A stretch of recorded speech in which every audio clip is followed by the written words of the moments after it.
The top Iranian military commander says the United States failed to ensure security in Afghanistan in spite of huge sums of money that Washington allocated to that country. Major General Mohammad Bagheri says that the U.S. has spent more than $2 trillion in Afghanistan, including an annual $4 billion budget for the Afghan army, but to no avail. The chief of forces added that the Afghan army was ostensibly equipped by the U.S. with efficient military hardware, but the army was too weak and failed to stand up to the Taliban.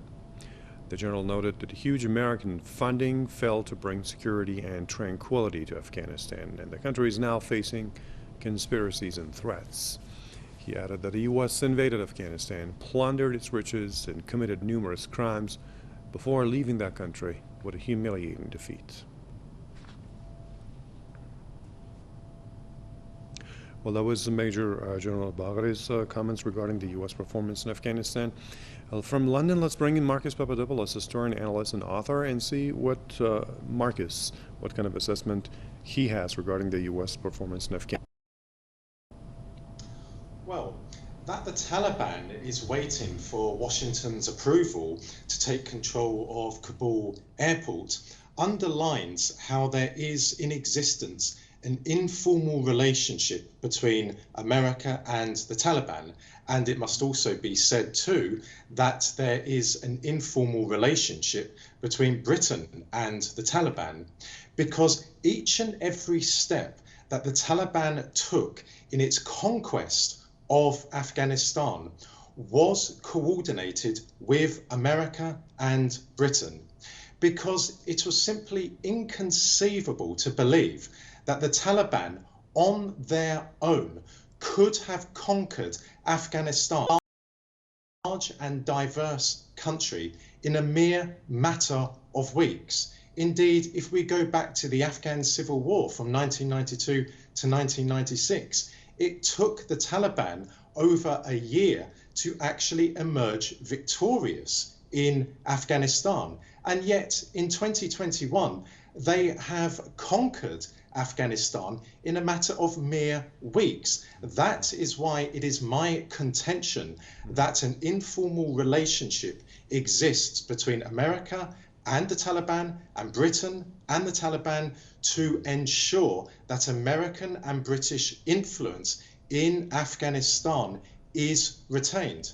And also in recent days, the CIA, William Burns, met with the leadership of the Taliban.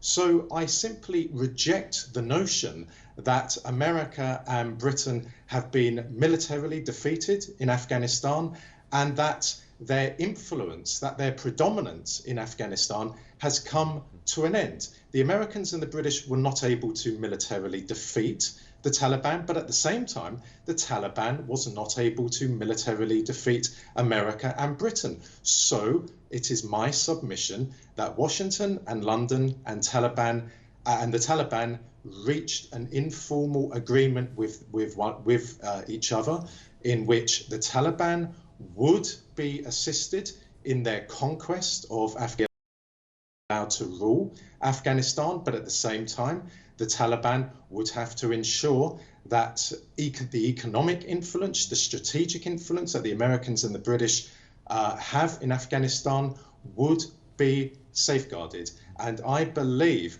that time will demonstrate that Afghanistan under the Taliban will pose a serious security threat to Russia vis-a-vis Central Asia and Iran, and very possibly to Xinjiang, principally the Xinjiang province of China.